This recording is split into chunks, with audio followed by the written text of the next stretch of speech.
Ini ndinogarawo nahapi wangu tiri 2. Pane imba yatinolodya tave ne11 months tichigarapo, and also other 3 tenants na landlord. So nhasi I was cooking downstairs. Ndatanga na 7:45 ndikazopedza kuma past 9. Landlord vakati please usapota uchibika manheru, smell inobva yazara imba yese. At least ukapotawo uchibika zvimwe zvese masikati, then uzobikawo sadza manheru zviri nani, because manheru tine tavhara madoors. Saka titivhure madoors hakusi safe muSouth Africa.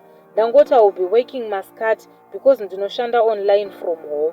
So masikati ndiye ndisina nguva yekubika. Kutobika izvezvi ndo nguva yandinenge ndawana iyoyi. Sometimes kana ndiri free or ndisiri lazy, ndinotombobika masikati. But honestly I'm angry. Am I justified to be angry or am I being dramatic? Ndandafunga hangu kubuda.